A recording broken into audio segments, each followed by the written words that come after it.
ఢిల్లీలో టీపీసీసీ సమన్వయ కమిటీ సమావేశం కొనసాగుతోంది. తెలంగాణ కాంగ్రెస్ ఇన్ఛార్జ్ మీనాక్షి నటరాజన్ అధ్యక్షతన సమావేశం జరుగుతుంది. ఈ సమావేశానికి ముఖ్యమంత్రి రేవంత్ రెడ్డి, టీపీసీసీ చీఫ్ మహేష్ గౌడ్ హాజరయ్యారు. కేబినెట్ విస్తరణ, శాఖల పునర్విభజనపై కీలక చర్చలు జరిగే అవకాశాలు ఉన్నాయి. ఇదే సమయంలో కార్పొరేషన్ చైర్మన్ పదవుల భర్తీపైన పార్టీ అధిష్టానం కీలక నిర్ణయాలు తీసుకునే అవకాశం ఉంది. ఈ సమావేశం తెలంగాణ కాంగ్రెస్ రాజకీయాల్లో ఎలాంటి పరిణామాలకు దారితీస్తుంది అన్న దానిపై సర్వత్రా ఆసక్తి నెలకొంది.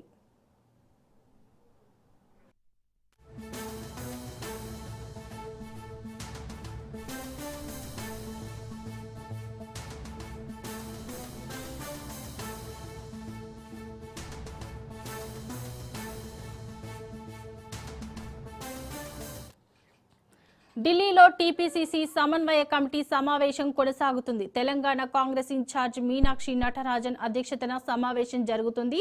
ఈ సమావేశానికి ముఖ్యమంత్రి రేవంత్ రెడ్డి, టీపీసీసీ చీఫ్ మహేష్ గౌడ్ హాజరయ్యారు. కేబినెట్ విస్తరణ, శాఖల పునర్విభజనపై కీలక చర్చలు జరిగే అవకాశాలు ఉన్నాయి. ఇదే సమయంలో కార్పొరేషన్ చైర్మన్ పదవుల భర్తీపైన పార్టీ అధిష్టానం కీలక నిర్ణయాలు తీసుకునే అవకాశం ఉంది. ఈ సమావేశం తెలంగాణ కాంగ్రెస్ రాజకీయాల్లో ఎలాంటి పరిణామాలకు దారితీస్తుంది అన్నదానిపై సర్వత్రా ఆసక్తి నెలకొంది. ఇక ఇదే అంశంపై మరింత సమాచారం మా ప్రతినిధి సునీల్ లైవ్ ద్వారా అందిస్తారు. సునీల్, చెప్పండి. ఢిల్లీలో ఉన్నటువంటి ఏఐసిసి కార్యాలయంలో ఇందిరా భవన్లో కొద్దిసేపటిమే తెలంగాణ కాంగ్రెస్ పార్టీ కార్యవర్గ సమావేశము ప్రారంభం కావడంతో ముఖ్యంగా తెలంగాణ కాంగ్రెస్ పార్టీ ఏఐసిసి ఇన్ఛార్జిగా ఉన్నటువంటి మీనాక్షి నటరాజన్ ఆధ్వర్యంలో ఈ సమావేశము ప్రారంభం కావడం. ఈ సమావేశానికి తెలంగాణ కాంగ్రెస్ పార్టీ అధ్యక్షుడు మహేష్ కుమార్ గౌడ్తో పాటు తెలంగాణ రాష్ట్ర ముఖ్యమంత్రి రేవంత్ రెడ్డి, మరోవైపు తెలంగాణ రాష్ట్ర మంత్రులు అటు సీతక్క, దామోదర్ రాజనరసింహ, మంత్రి ఉత్తమ్ కుమార్ రెడ్డితో పాటు ఏఐసిసి నేత అటు వంశీచందర్ రెడ్డి కూడా ఈ సమావేశంలో పాల్గొన్నారు. ప్రస్తుతం అయితే సమావేశం అయితే స్టార్ట్ అయింది.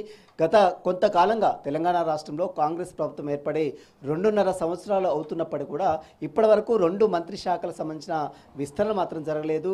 ఈ 2 మంత్రి శాఖలకు సంబంధించిన విస్తరణ, క్యాబినెట్ విస్తరణ ఎప్పుడు ఉంటుంది, ఎలా ఎవరిని నియమించాలి, ఆ మంత్రి శాఖకు ఎవరిని అప్పజెప్పాలన్న అంశంపై కూడా ఈ యొక్క సమావేశంలో, కార్యవర్గ సమావేశంలో చర్చించి కీలక నిర్ణయం కూడా తీసుకునే అవకాశం ఉంది. మరోవైపు తెలంగాణ రాష్ట్రంలో ఇప్పటికే నామినేటెడ్ పోస్టుల భర్తీకి సంబంధించిన అంశంపై కూడా పెద్ద ఎత్తున వివాదం వస్తుందనే నేపథ్యంలో నామినేటెడ్ పోస్టుల భర్తీకి సంబంధించిన అంశం ఇప్పటికే 2 సంవత్సరాలు పూర్తి చేసుకొని చాలామందికి నామినేటెడ్ పోస్టుల కోసం ఎదురు చూస్తూ ఉన్నారు. కాబట్టి వాటికి సంబంధించిన అంశాలపై కూడా ఈ యొక్క కార్యవర్గ సమావేశంలో చర్చించి కీలక నిర్ణయం కూడా తీసుకునే అవకాశం ఉంది. దీంతో పాటు తెలంగాణ రాష్ట్రంలో సంస్థాగత ఎన్నికలు ఇప్పటికే ఎంపీటీసీ, జెడ్పీటీసీతో పాటు మరోవైపు మున్సిపల్ ఎన్నికలకు సంబంధించిన అంశాలు ఎప్పుడు నిర్వహించాలి, వాటిలో కాంగ్రెస్ పార్టీ బలహీనంగా ఉన్నటువంటి ప్లేస్లో ఏ రకంగా బలోపేతం కావాలి అన్న అంశాలపై కూడా ఈసారి ఈ యొక్క కార్యవర్గ సమావేశంలో చర్చించి నిర్ణయం కూడా తీసుకునే అవకాశం ఉంది.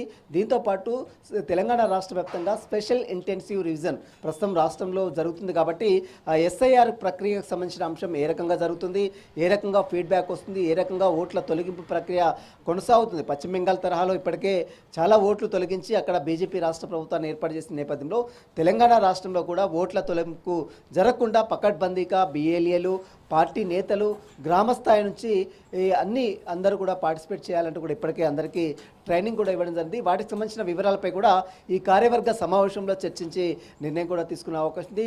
ఇక వీటితో పాటు మరో అనేక అంశాలు, పార్టీకి సంబంధించినటువంటి సంస్థాగత అంశాలు కావచ్చు, మరోవైపు పార్టీ బలోపేతాన్ని చేయడం అంశాలు కావచ్చు, ఇటీవల కాలంలో తెలంగాణ రాష్ట్రంలో కాంగ్రెస్ పార్టీలో నెలకొన్నటువంటి అంతర్గత విభేదాలకు సంబంధించిన అంశాలు, అటు తుంగతుర్తి ఎమ్మెల్యే మందల శ్యామలతో పాటు కోమటిరెడ్డి బ్రదర్స్ మధ్య నెలకొన్నటువంటి వివాదాలు కావచ్చు, అటు మంత్రి కొండా సురేఖ, కడియం శ్రేయర్కి సంబంధించిన వివాదాలు కావచ్చు, ఈ అంతర్గత విభేదాలకు సంబంధించిన అంశాల పరిష్కారం కోసం ఇప్పటికే కొంతమంది నేతలు నియమించినప్పుడు కూడా వారు ఇచ్చినటువంటి నివేదికను బేస్ చేసుకొని వారిపై ఎలాంటి చర్యలు తీసుకోవాలన్న అంశాలపై కూడా ఈసారి జరిగినటువంటి కార్యవర్గ సమావేశంలో కీలక నిర్ణయం కూడా తీసుకునే అవకాశం ఉంది. ఇటీవల కాలంలో యాదాద్రి పాలక మండలి బోర్డు సభ్యురాలుగా ఉన్నటువంటి ఈశ్వరమ్మ యాదవ్పై యూత్ కాంగ్రెస్ అధ్యక్షుడు శివచరణ్ రెడ్డి చేసినటువంటి అనుచిత వ్యాఖ్యలకు సంబంధించిన అంశంపై కూడా ఇప్పటికే నివేదిక సమర్పించారు. జగ్గారెడ్డి, అటు మధుయాష్కి గౌడ్ కమిటీ నివేదిక సమర్పించింది. కాబట్టి ఆ కమిటీ నివేదికపై కూడా ఈసారి జరిగేటువంటి కార్యవర్గ సమావేశంలో చర్చించి కీలక నిర్ణయం కూడా తీసుకునే అవకాశం ఉంది. అనేక అంశాలపై కూడా ఈరోజు ఢిల్లీలో ఏఐసిసి కార్యాలయంలో ఇందిరా భవన్లో జరిగేటువంటి తెలంగాణ కాంగ్రెస్ పార్టీ ఈ కార్యవర్గ సమావేశంలో ఇప్పటికే టీపీసీసీ అధ్యక్షుడు మహేష్ కుమార్ గౌడ్తో పాటు ఏఐసిసి సెక్రటరీగా ఉన్నటువంటి ఇన్ఛార్జిగా ఉన్నటువంటి మీనాక్షి నటరాజన్, అదేవిధంగా మంత్రులు ముఖ్యమంత్రి రేవంత్ రెడ్డితో పాటు అటు ఏఐసిసి నేత వంశీచంద్ర రెడ్డి నేతృత్వంలో ఒక సమావేశం అయితే స్టార్ట్ అయింది. సమావేశంలో మరి ఎలాంటి నిర్ణయాలు తీసుకుంటారు, మంత్రివర్గంలో విస్తరణ ఉంటుందా ఉండదా, నామినేటెడ్ పోస్టులకు సంబంధించిన అంశాలపై ఏ రకంగా ముందుకెళ్తుంది. గతంలో 6 మంత్రులకు హామీ ఇచ్చిన నేపథ్యంలో 5కి మంత్రి పదవులు ఇచ్చారు ఇప్పటికే. అయినప్పుడు కూడా కోమటిరెడ్డి రాజగోపాల్ రెడ్డి మంత్రి పదవి ఇస్తారా లేదా, కాంగ్రెస్ పార్టీ ఇచ్చినటువంటి హామీని నిలబెట్టుకుంటుందా లేదా అనేది కూడా ఈ యొక్క మంత్రివర్గ సమావేశంలో కూడా, అంటే ఈ సమావేశంలో ఈరోజు ఢిల్లీలో జరుగుతున్నటువంటి కార్యవర్గ సమావేశంలో కూడా నిర్ణయం కూడా తీసుకునే అవకాశం. ప్రస్తుతం అయితే ఈరోజు ఒక వార్త అయితే వెలువడుతుందనేటువంటి ఆశాభావాన్ని కాంగ్రెస్ పార్టీలో వ్యక్తం చేస్తున్నారు. మరి చూడాలి, మంత్రివర్గ విస్తరణ జరిగితే ఎవరికి మంత్రి పదవి దక్కుతుంది, ఎవరికి తెలంగాణ రాష్ట్రంలో చాలామంది ఆశావాహులు ఉన్నారు కాబట్టి ఆశావాహులు అనుకున్నట్టు అటు మల్రెడ్డి రంగారెడ్డి కావచ్చు, మరోవైపు సామాజికంగా సీనియారిటీతో పాటు సిన్సియారిటీ దృష్టిలో ఉంచుకొని మంత్రివర్గ విస్తరణ చేపట్టాలని అధిష్టానం భావిస్తుంది. కాబట్టి అందులో ఎవరిని ఇవ్వాలి, అటు లంబాడీలకు సంబంధించిన సామాజిక వర్గానికి సంబంధించిన ఒకరికి మంత్రి పదవి వస్తుందని ప్రచారం జరుగుతుంది, మరోవైపు బీసీ సామాజిక వర్గ నేతలకి ఒకరి మంత్రి పదవి దక్కుతుందనే ప్రచారం కూడా జరుగుతుంది. కాబట్టి ఎవరికి మంత్రి పదవి వస్తుందనేది కూడా ప్రస్తుతం రాష్ట్ర కాంగ్రెస్ పార్టీలో మాత్రం తీవ్ర చర్చనీయాంశమైన పరిస్థితి కనపడుతుంది.